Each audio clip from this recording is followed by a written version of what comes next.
بسم اللہ الرحمن الرحیم ایاک نعبد و ایاک نستعین۔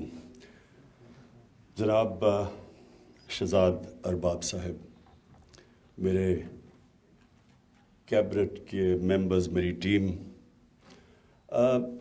میں سب سے پہلے تو شہزاد آپ کو اس کے لیے، اس ایفرٹ کے لیے آپ کو اپریشیٹ کرنا چاہتا ہوں کہ بہت ضروری تھا کہ ہم آخری 2 سال اپنے آپ کو پش کریں اور اپنے لیے کلیئر ٹارگٹ سیٹ کریں اور ان ٹارگٹس کو اچیو کرنے کے لیے پھر کوارٹرلی اس کو مانیٹر کریں، کیونکہ یہ اب 1 سال سب سے زیادہ امپورٹنٹ ہے، یہ جو اب سے لے کے 18 اگست 2022 تک ہے، اور اس کے بعد اگر یہ سال کے اندر ہم نے اپنے ٹارگٹس کی طرف چلے گئے تو وہ آٹومیٹکلی وہ سال میں ہم اچیو کر جائیں گے جو آخری سال ہے۔ میں کیونکہ آپ میری ٹیم ہے، کیبنٹ میری ٹیم ہے، تو میری پہلی جو ٹیم تھی وہ کرکٹ کی تھی اور مجھے اس سے بڑے انٹرسٹنگ مجھے اس کا تجربہ ہوا۔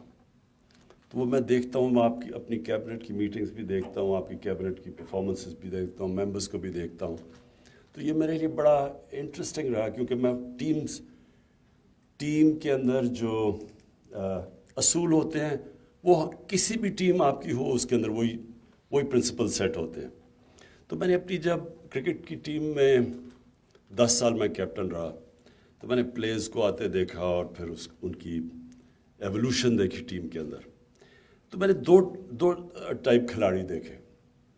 ایک کھلاڑی ہوتا تھا جس میں بہت ٹیلنٹ تھا اور بڑے ٹیلنٹڈ، اور اللہ نے اس ملک میں ٹیلنٹ ہی بہت دیا، بڑے ٹیلنٹڈ کھلاڑی تھے، اور وہ جب ٹیم میں آتے تھے تو وہ جب ان کو کامیابی ملتی تھی تو وہ ادھر ہی رہ جاتے تھے، کیونکہ میں نے ریئلائز کیا کہ ان کی ایسپریشنز اس سے زیادہ تھی نہیں۔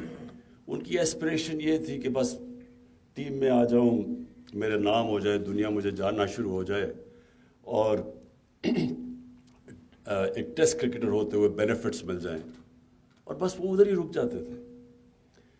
جو میں نے اپنی زندگی میں، اپنی یہ جو 10 سالوں میں پلیئرز کو کامیاب ہوتے دیکھا اور پرفارم کرتے دیکھا، وہ ہمیشہ وہ کھلاڑی تھے جن میں ٹیلنٹ بھی اتنا زیادہ نہیں ہوتا تھا، لیکن ان کی ایسپریشنز بہت زیادہ ہوتی تھی، وہ اپنے آپ کو پش کرتے تھے، وہ کانسٹنٹلی انوویٹ کر رہے ہوتے تھے، یعنی نئی چیزیں سوچ رہے ہوتے تھے، اور ہمیشہ وہ کھلاڑی آگے نکل جاتے تھے، اور ٹیم وہ کامیاب ہوتی تھی جو سارا وقت اپنی ایویلیویشن کرتی تھی۔ جو اچھی ٹیمیں ہوتی تھیں وہ جب وہ ہارتی تھی تو وہ اپنی انالیسس کرتی تھی، جو گریٹ ٹیمز ہوتی تھیں وہ جیت کے اپنی ایویلیویشن کرتی تھی، یعنی جو کانسٹنٹ انالیسز ہوتا ہے انسان کے یا ٹیم کے یا ملک کے یا ادارے کے، اس کی کامیابی کا راز ہی یہ ہوتا ہے کہ آپ اپنی جو انالیسز ہے، جو اپنا تجزیہ کریں، وہ باقیوں سے بہتر کریں۔ جو تعلیم ہے، جو یونیورسٹی ایجوکیشن ہے، وہ سب سے زیادہ سکھاتی کیا ہے؟ وہ آپ کی ایبلٹی ٹو ایویلیویٹ کرنا سکھاتی ہے، ٹو اینالائز۔ یہ جو انالیسز ہے یہ بہت امپورٹنٹ ہوتا ہے۔ یہ جو آج ٹارگٹس آپ نے خود ہی طے کیے اور جن کی ہم ایویلیویشن کریں گے، جو منسٹرز ہیں جنہوں نے جو انشاءاللہ بڑا اپنا نام بنائیں گے، وہ اپنے ٹارگٹس کو ایکسیڈ کریں گے، اور یہ اپنی ٹیم کے لیے ایک اور میں چیز کہنا چاہتا ہوں کہ دیکھیں، ہم ریئلائز نہیں کرتے کہ اللہ نے ہمیں کتنا پوٹینشیل دیا۔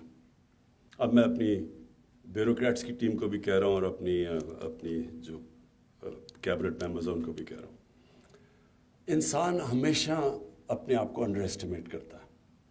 اللہ نے جب اشرف المخلوقات انسان کو دیا اور فرشتوں کو کہا کہ اس کے سامنے جھکو، یہ بڑی امپورٹنٹ چیز سمجھنے کی ہے کہ فرشتوں نے جب شیطان کو، اس کا تو یہی جرم تھا نا، اس نے کہا کہ میں تو آگ کا بنا ہوں، میں اس کے مٹی کے سامنے کیوں جھکوں؟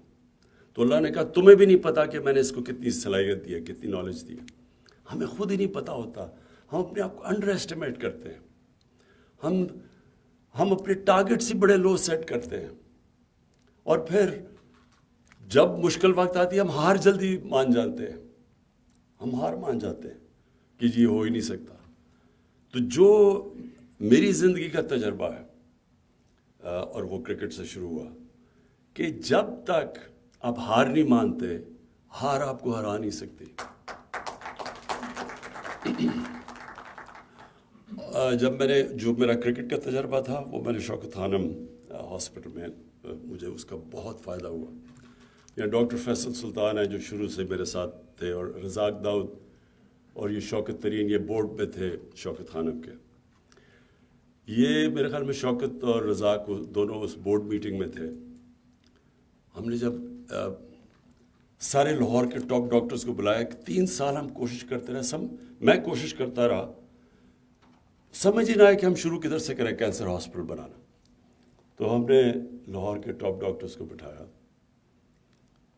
ان سے ہم نے ڈسکشن کی، بتایا کہ یہ میرا ویژن ہے، یہ میں ہاسپٹل بنانا چاہتا ہوں، کینسر کا ہاسپٹل، اور غریبوں کے لیے مفت علاج کرنا چاہتا ہوں۔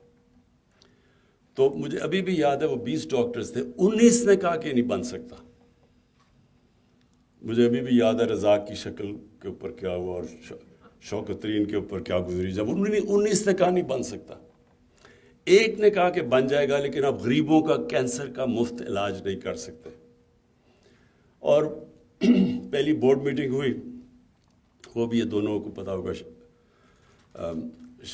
اس کو دونوں کو، شوکت کو اور رزاق کو، ہم نے ایک باہر سے لے کے آئے، ایک امریکن تھا CEO جس کو ہم نے ہائر کیا، کیونکہ وہ اسپیشلسٹ کینسر کا جو ہاسپٹل وہ بنانا، سارے کہتے تھے اتنا مشکل ہے کیونکہ اس پہ بڑی کیپٹل انٹینسو، یعنی اکوپمنٹ بڑی مہنگی ہوتی ہے، چلانا بڑا مشکل ہوتا ہے، تو پاکستان میں ایکسپرٹیز نہیں تھی۔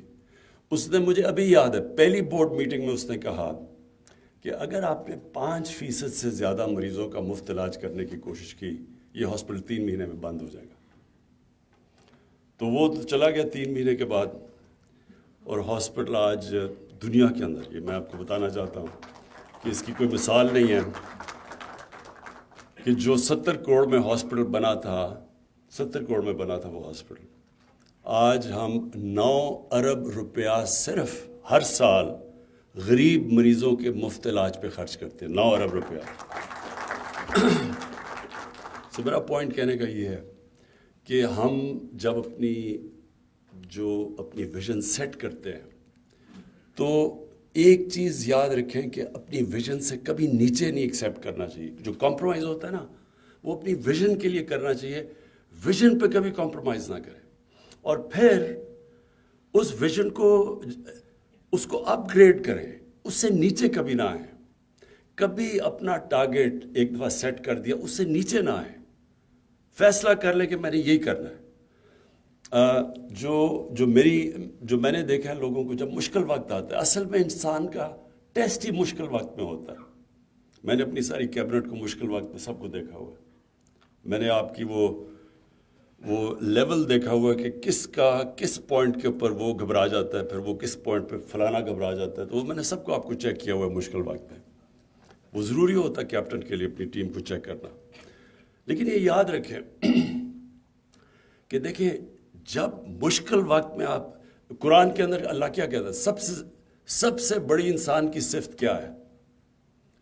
وہ جو مشکل وقت پہ صبر کرتا ہے، پیشنس ان ایڈورسٹی، یہ سب سے زیادہ، وہ یہ بھی بڑا امپورٹنٹ ہوتا ہے کہ اس میں پھر انسان کا جو کیلیبر ہے نا، وہ بڑھتا جاتا ہے۔ جتنا آپ مشکل وقت کو فیس کرتے ہیں، آپ میں کیپیسٹی مشکل وقت کی فیس کرنے کی بڑھ جاتی ہے اگلی دفعہ۔ تو اس طرح ایک انسان کو کوئی بھی پیدا نہیں ہوتا کوئی بڑا عظیم آدمی، لوگ بنتے ہیں یہ ایڈورسٹی دیکھ کے، مشکل وقت دیکھ کے، ڈاؤن سائیکلز میں سیکھ کے، اور سب سے زیادہ مشکل وقت آپ کو سکھاتا ہے۔ میں جب 3 سال پہلے یہ جب گورنمنٹ ملی، تو میں اب کمپیئر کرتا ہوں کہ 3 سال پہلے تو میں اب دیکھتا ہوں، تو جتنا میں نے سیکھا ان 3 سال میں، میرے خیال میں نے زندگی میں نے کبھی نہیں سیکھا اتنے شارٹ ٹائم میں اتنا زیادہ، کیونکہ سب سے زیادہ مشکل وقت یہ تھا۔ اور یہی میں اپنی کیبنٹ کو یہ کہنا چاہتا ہوں کہ یہ بڑا اچھا یہ سٹیپ لیا ہم نے کہ اب ہمارے پاس کوارٹرلی ٹارگٹس ہوں گے، لیکن کوشش کریں کہ ان کو ایکسیڈ کریں۔ دیکھیں آپ کے لیے بہت بڑی اپرچونٹی ہوتی ہے ایز فیڈرل منسٹر، یہ بہت بڑی اپرچونٹی ہوتی ہے ایکسیل کرنے کی۔ جو قرآن میں اللہ کہتا ہے کہ انسان کو وہی ملتا ہے جس کے لیے وہ محنت کرتا ہے، جتنی وہ سٹرگل کرتا ہے وہی ملتا ہے۔ تو آپ جتنی سٹرگل کریں گے آپ اتنا اوپر چلے جائیں گے۔ تو جو سٹرگل نہیں کرتا، یہ دنیا کی تاریخ میں آج تک کوئی انسان اوپر آیا ہی نہیں جس نے محنت نہیں کی۔ اگر آج یہودی دنیا کے اوپر سب سے تھوڑے سے یہودی دنیا کو کیا کہیں سب سے طاقتور کمیونٹی ہے، سب سے زیادہ پڑھے لکھے لوگ یہودی ہیں۔ ہر چیز میں، ہر یونیورسٹی امریکہ میں چلے جاؤ وہاں پر وہ بیٹھے ہوئے ہیں، تو محنت کرتے ہیں وہ۔ تو وہ اللہ کا تو جب سے اس نے دنیا بنائی ہے اس کا تو حکم بھی ہے کہ وہ کامیابی تو اسی کو ملنی ہے جو محنت کرتا ہے، چاہے وہ کافر ہو چاہے مسلمان ہو۔ تو ہمارے لیے بڑی زبردست اپرچونٹی اس لیے ہے کہ ہم سارے مافیاز کے سامنے کھڑے ہوئے ہیں، سارے جو اس ملک کا ویسٹڈ انٹرسٹ ہے جو چینج نہیں چاہتا وہ اپوز کر رہا ہے ہمیں۔ اب اس سے زیادہ چیز کیا ہو سکتی ہے کہ ای وی ایم مشینز کو اپوز کر رہے ہیں۔ اب سوچیں یعنی اس سے ہمیں کیا فائدہ ہے ای وی ایم مشین سے؟ کوئی آج تک ہر الیکشن متنازع ہوتی ہے، ہر الیکشن چھوڑے سینٹ کی الیکشن جدھر کوئی 1500 ووٹ ہوتی ہے وہ بھی متنازع ہو جاتی ہے، لیکن کسی نے آج تک یہ نہیں بتایا جو گورنمنٹ میں آتا ہے کہ اس کو اب ہم نے کیسے ٹھیک کرنا ہے۔ کیا ہم نے اسی طرح چلتے رہنا؟ کیوں باقی دنیا میں جرمنی وغیرہ الیکشن کیوں وہاں شور نہیں مچتا؟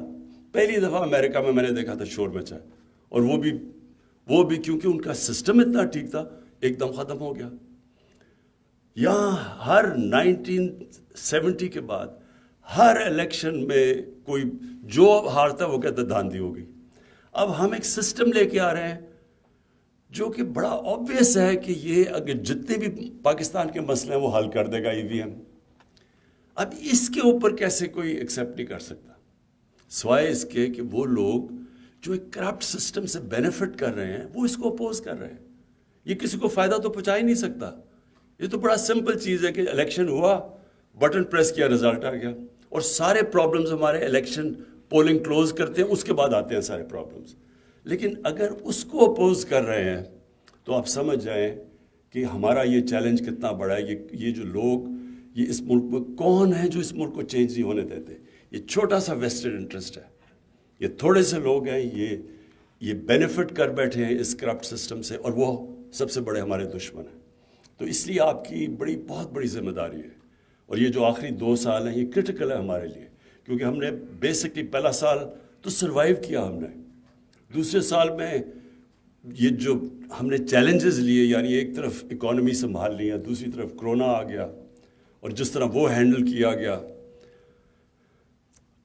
میرے نہیں خیال میں کہ ہم نے وہ کریڈٹ لیا ہے جس طرح ہم نے کووڈ-19 کو جس طرح ہم نے فیس کیا ہے۔ میں نہیں سمجھتا کہ ہم نے پوری طرح ہماری گورنمنٹ نے اس کا صحیح بارے میں اپریشیٹ کیا کہ کس طرح کی کتنے مشکل فیصلے تھے، کتنا پرابلم تھا یہ جو بیلنس کرنا ہے 2 مشکل راستے میں، لوگوں کی جانیں بھی بچانی ہے، اکانومی بچانی ہے، اور اس میں پھر جو چیلنجز تھے۔ تو ہم نے بڑی مشکل وقت سے نکل کے یہاں آئے ہیں۔ اب انشاءاللہ ہمارا ٹائم ہے کہ ہم یہ سال پوری محنت کر لیں، تو انشاءاللہ یہ ہم ادھر پہنچ جائیں گے کہ آپ کو جو لوگ کہتے ہیں نا جی میرے حلقے کے لیے ایم این اے کہتا ہے جی مجھے پیسے دو، ڈیولپمنٹ فنڈ اگر نہیں ملے تو میں ہار جاؤں گا۔ کبھی آپ ڈیولپمنٹ فنڈ سے نہیں جیتیں گے، آپ گورنمنٹ کی پرفارمنس سے انشاءاللہ ہم جیتیں گے۔ اور میں اپنے جو ہمارے صوبے ہیں کے پی اور پنجاب میں، اور اب تو گلگت بلتستان اور آزاد کشمیر، لیکن جو اصل بیٹل ہے وہ اس وقت پنجاب کی ہے۔ اور پنجاب میں لوگ بڑے یہ کہتے ہیں کہ جی دیکھیں آپ نے بڑے چینجز کر دیتے ہیں، یہ آپ فریکوینٹ چینجز ہیں۔ چینجز کا کوئی آخر میں یاد نہیں رکھے گا آپ نے چینجز کتنے کیے۔ لوگ یہ یاد رکھیں کہ آخر میں 5 سال میں آپ نے رزلٹس پروڈیوس کیے یا آپ نے نہیں کیے، آپ نے گورننس سسٹم بہتر کی یا نہیں کی۔ تو وہ ہمارے لیے چیلنج ہے، اور انشاءاللہ اگر ہم نے یہ آخری 2 سال پورا زور لگا دیا، اپنے جو بھی ہم نے اپنے آپ کو ٹارگٹ سیٹ کیا ان کو ایکسیڈ کر دیا، تو انشاءاللہ یہ پارٹی اور مضبوط ہو کے، ہماری کولیشن گورنمنٹ اور مضبوط ہو کے انشاءاللہ آگے آئے گی۔ ارباب شہزاد ارباب آپ کو پھر سے میں خراج تحسین پیش کرتا ہوں.